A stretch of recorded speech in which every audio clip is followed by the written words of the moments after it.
नमस्कार विद्यार्थी मित्रांनो, मी संकेत वानखडे आपणा सर्वांचे ITM युनिव्हर्सिटीमध्ये सहर्ष स्वागत करतो। ITM युनिव्हर्सिटी ग्वालियर त्यामधली एक महत्त्वपूर्ण ब्रांच म्हणजे ॲग्रिकल्चर आणि ॲग्रिकल्चरमध्ये सुद्धा एक महत्त्वपूर्ण ब्रांच म्हणजे सर्वात टॉपला जी ब्रांच आहे ती म्हणजे ॲग्रोनॉमी ब्रांच। आता तुमचं जर ऑब्वियसली त्या ठिकाणी काही विद्यार्थ्यांची त्या ठिकाणी डिग्री संपलेली आहे, त्याच्यानंतर जे आहेत आता अनेक विद्यार्थी ॲडमिशनच्या मागे लागलेले आहेत, कारण अनेक विद्यार्थ्यांना PG करायचं असतं आणि महाराष्ट्रात ऑब्वियसली एवढ्या सीट्स तुम्हाला अवेलेबल नाही भेटणार आहेत। त्यामुळे मग काय तुमचं वर्ष थोडी वाया घालवणार आहे तुम्ही, तर मग त्यासाठीच तुम्हाला ITM युनिव्हर्सिटी ग्वालियर आहे ना, ITM युनिव्हर्सिटी ग्वालियरमध्ये तुम्हाला PGचे कोर्सेस अवेलेबल आहेत। त्यातली ॲग्रिकल्चरला टॉपला असणारी ब्रांच म्हणजे ॲग्रोनॉमी ब्रांच। तर बघू शकता हे पूर्ण ॲग्रोनॉमी डिपार्टमेंट आहे माझ्या मागे जे आहे ITM युनिव्हर्सिटीच्या ॲग्रिकल्चर डिपार्टमेंटचं अतिशय चांगली अशी ब्रांच आहे ॲग्रोनॉमीची ITMमध्ये। या ठिकाणी वेल डेव्हलप स्टाफ तुम्हाला आहे ITMमध्ये ॲग्रोनॉमी डिपार्टमेंटमध्ये, आणि सर्व ॲग्रोनॉमीच्या ज्या लॅब्स आहेत त्या वेल डेव्हलप लॅब्स आहेत। आणि विशेष एक बात म्हणजे त्या ठिकाणी जे आहे की ITM युनिव्हर्सिटी ग्वालियरमध्ये तुम्हाला जे आहे रिसर्चसाठी फील्ड भेटणार आहे। रिसर्चसाठी तुम्हाला जेवढी लागेल तेवढी फील्ड या ठिकाणी आहे, कारण 3 CRC जे आहेत क्रॉप रिसर्च सेंटर CRC ज्याला म्हणतो ते या ठिकाणी ITMमध्ये अवेलेबल आहेत। Crop research centre 1, crop research centre 2, crop research centre 3। त्यानंतर जे आहेत नर्सरी, पॉली हाऊस सर्व या ठिकाणी अवेलेबल आहे। ॲग्रोनॉमीच्या विद्यार्थ्यांना त्यांचं रिसर्च वर्क कंप्लीट करण्यासाठी सर्वच फॅसिलिटी या ठिकाणी आहेत। तसेच ॲग्रिकल्चरचे PG करत असताना ज्या विद्यार्थ्यांना कॉम्पिटिटिव्हचा किंवा अदर कुठल्या एक्झामचा जे आहे PhDसाठी नेटचा, JRF, SRFचा त्या ठिकाणी स्टडी करायचा असेल त्यांच्यासाठी सुद्धा फॅसिलिटी इथे अवेलेबल आहे।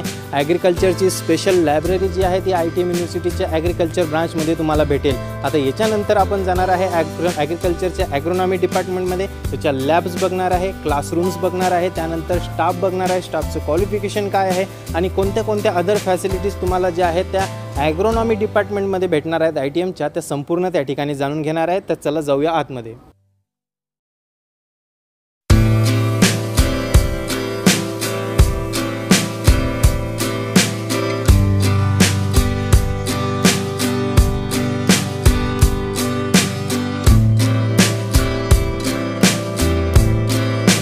विद्यार्थी मित्रांनो, हे बघू शकता ही आहे ॲग्रोनॉमी डिपार्टमेंटची PG लॅब। यामध्ये तुम्हाला जे आहेत सर्व इन्स्ट्रुमेंट अवेलेबल भेटतील। त्या ठिकाणी डिजिटल अशी लॅब आहे, प्रोजेक्टर सुविधा या ठिकाणी आहे आणि सर्व MSCच्या स्टुडंटसाठी अत्यंत चांगली लॅब आहे प्रॅक्टिकल नॉलेज तुम्हाला गेन करण्यासाठी। या ठिकाणी बघू शकता या ठिकाणी हे जे आहेत MSCचे विद्यार्थीच बसलेले आहेत, MSC फायनल इयरचे, त्यांचे या ठिकाणी जे आहेत सेमिनार वगैरे चाललेले आहेत। विद्यार्थ्यांचे सेमिनारसुद्धा इथंच कंडक्ट होतात, कारण या ठिकाणी जे आहे तुम्हाला प्रॉपर नॉलेज या ठिकाणी भेटणार आहे ॲग्रोनॉमी डिपार्टमेंटमध्ये। त्यामुळे मी सर्व विद्यार्थ्यांना सांगू इच्छिते की या ठिकाणी जे आहे ॲग्रोनॉमी डिपार्टमेंट अतिशय चांगलं आहे, वेल डेव्हलप आहे। ही तर आपली पहिली लॅब झाली हो, त्याच्यानंतर आपल्याला आणखीन लॅब बघायचे आहेत, आणखीन लॅब कव्हर करायचे आहेत। आणखीन लॅबमध्ये सुद्धा त्या ठिकाणी चांगले इन्स्ट्रुमेंट जे आहेत ते अवेलेबल आहेत। अदर ठिकाणी तुम्हाला इन्स्ट्रुमेंट भेटतील नाही ते इन्स्ट्रुमेंट या ठिकाणी अवेलेबल आहेत विद्यार्थ्यांचं प्रॅक्टिकल नॉलेज वाढवण्यासाठी। तर चला मग आता ही ॲग्रोनॉमीची आपण PG लॅब तर बघितलेलीच आहे, आता जाऊया नेक्स्ट लॅबमध्ये। नेक्स्ट लॅब असेल आपली सॉईल सायन्सची, तर ती आता कव्हर करूया।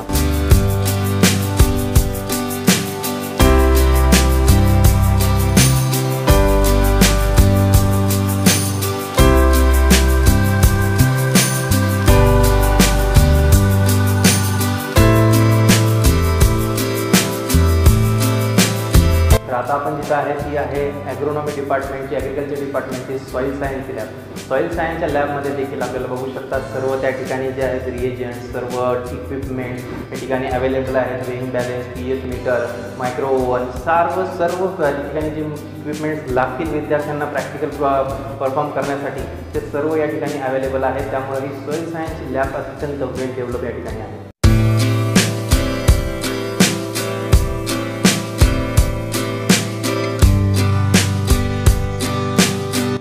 नमस्कार मित्रांनो, तर मी आता आलेला आहे ॲग्रोनॉमी PG लॅबचे जे इंचार्ज आहेत त्यांच्याकडे, जे की आहेत डॉक्टर प्रदीप राजपूत सर। यांच्याकडे आपण आलेलं आहेत, यांच्याचकडनं आपण सर्व माहिती जाणून घेणार आहे। नेमकं ॲग्रोनॉमी डिपार्टमेंटमध्ये काय फॅसिलिटीज तुम्हाला अवेलेबल होतील, कसं तुमच्यासाठी ॲग्रोनॉमी जे आहे ॲग्रिकल्चरचं ही इम्पॉर्टंट राहील आणि त्याच्यामध्ये तुम्ही तुमचं भविष्य कशाप्रकारे घडवू शकता आणि ते पण ITM सोबत कसं काय घडवू शकता याची संपूर्ण माहिती जी आहे आता आपल्याला राजपूत सर या ठिकाणी देणार आहेत। तर लगेच जाऊया त्यांच्याकडे, राजपूत सरकडे। नमस्कार सर।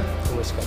सर ITM के बारे में क्या बताना चाहेंगे कि क्या ITM मतलब क्या है, ITM में बच्चों ने क्यों आना चाहिए, ITM में कौन सी फैसिलिटीज़ अवेलेबल है, इसके बारे में क्या बताना चाहेंगे सर? जी, ITM यूनिवर्सिटी हमारे बच्चों के लिए बहुत बढ़िया है, क्योंकि हमारे यहाँ जितने भी MSc के स्टूडेंट्स आते हैं उनको हम सबसे पहले कोर्स वर्क कराते हैं, उसके बाद हम ट्रायल्स लगवाते हैं। ट्रायल्स में जो भी खरीफ और रबी सीजन की जो भी क्रॉप्स होती हैं उन पे हम एक प्रोजेक्ट देके उनको ट्रायल लगवाते हैं और उसके बाद वो अपना प्रोजेक्ट वर्क करते हैं, एनालिसिस भी करते हैं। जैसे हमारे पास कई सारे इंस्ट्रूमेंट्स ऐसे हैं जिसमें वो एनालिसिस कर सकते हैं। ऑलमोस्ट हमारे पास लगभग सारे हैं।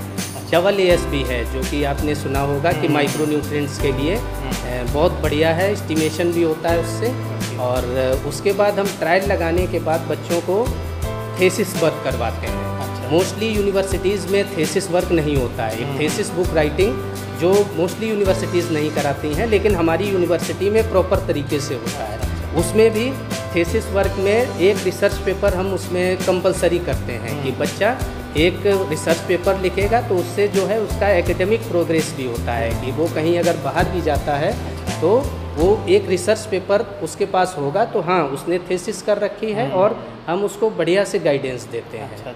तो ITM यूनिवर्सिटी मुझे लगता है कि सबसे बढ़िया है मध्य प्रदेश में और महाराष्ट्रियन बच्चों का फीडबैक भी अच्छा आया है। तो हमारे अंडर में भी कई बच्चे महाराष्ट्र से ही थे, तो बहुत बढ़िया, पढ़ने में भी अच्छे होते हैं बच्चे वो। तो ये मतलब ITM यूनिवर्सिटी ऑल ओवर देखा जाए तो बढ़िया यूनिवर्सिटी है बच्चों के लिए, बढ़िया। ओके सर, लैब्स के बारे में क्या बताना चाहेंगे? लैब्स के बारे में जैसे बच्चा यहाँ हमारे पास एडमिशन लेता है तो हम उसको पहले तो कोर्सेज पढ़ाते हैं। जो आप दूसरी वीडियोस में देखेंगे तो हमारी लैब्स में सारे एक्सपेरिमेंट लगे हुए हैं।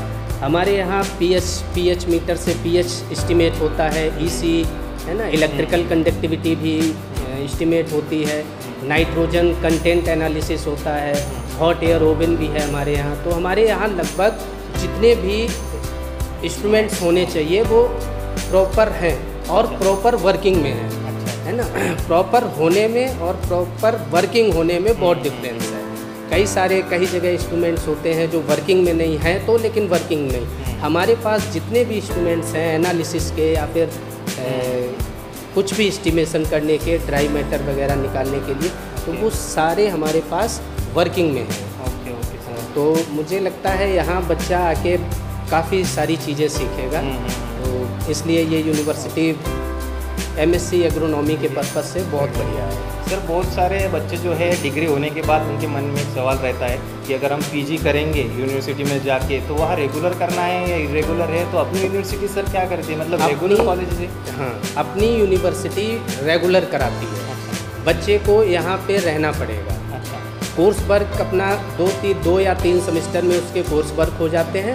उसके बाद वो अपना रिसर्च ट्रायल लगाता है। तो जैसे रिसर्च ट्रायल लगाएंगे बच्चे तो वो उनका इंगेजमेंट उसमें प्रॉपर रहेगा।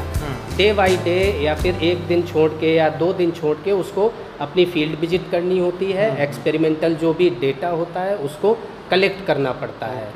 तो क्रॉप देखने के लिए अब ऐसा तो है नहीं कि आदमी क्रॉप लगा दे और फिर ना जाए, वो तो आपको विजिट रेगुलर करना पड़ेगा विदिन 5 डेज, विदिन 10 डेज, है ना। तो ओके, थँक्यू सर. तर बघू शकता सरांनी आपल्याला जी इन्फॉर्मेशन दिलेली आहे ती अत्यंत महत्त्वपूर्ण आहे. याच्यावरून नक्कीच तुम्हाला विद्यार्थ्यांना कळून येईल की ITM युनिव्हर्सिटी किती जे आहे त्या ठिकाणी मुलांना नॉलेज भेटावं, त्यांचे स्किल्स त्या ठिकाणी डेव्हलप व्हावेत याची किती काळजी घेते. कारण या ठिकाणी तुमचं कॉलेज रेग्युलर होणार आहे. कारण तुमच्या मनात नक्कीच हा प्रश्न असतो की कॉलेज रेग्युलर राहील का नाही, की जाण्याचं काम नाही पडणार, फक्त एक्झामलाच जायचं. तर ते सुद्धा डाऊट आता सरांनी या ठिकाणी क्लिअर केलेला आहे. तुम्हाला या ठिकाणी प्रेझेंट राहावं लागेल, या ठिकाणी तुमची अटेंडन्स घेतली जाईल आणि ती अटेंडन्स जर तुमची 75% भरली तरच तुम्हाला त्या ठिकाणी जे आहे तुम्हाला एक्झाम वगैरे कंडक्ट करता येईल. त्या नाही तर तुम्हाला ती एक्झाम वगैरे देता येणार नाही आणि तुम्हाला डिग्री त्या ठिकाणी भेटणार नाही. त्यामुळं जर तुम्हाला नॉलेज त्या ठिकाणी तुमचं वाढवायचं असेल तर ITM युनिव्हर्सिटी हा एक अत्यंत चांगला त्या ठिकाणी पर्याय तुमच्याजवळ आहे. त्यामुळं मी सुद्धा सर्व विद्यार्थ्यांना सांगेल जे आता ॲडमिशन्स ओपन आहेत 2025-26साठी, त्यासाठी विद्यार्थ्यांनी लवकरात लवकर आपलं रजिस्ट्रेशन त्या ठिकाणी करावं आणि आपली ॲडमिशन जी आहे ती ITM युनिव्हर्सिटीमध्ये कन्फर्म करावी. धन्यवाद.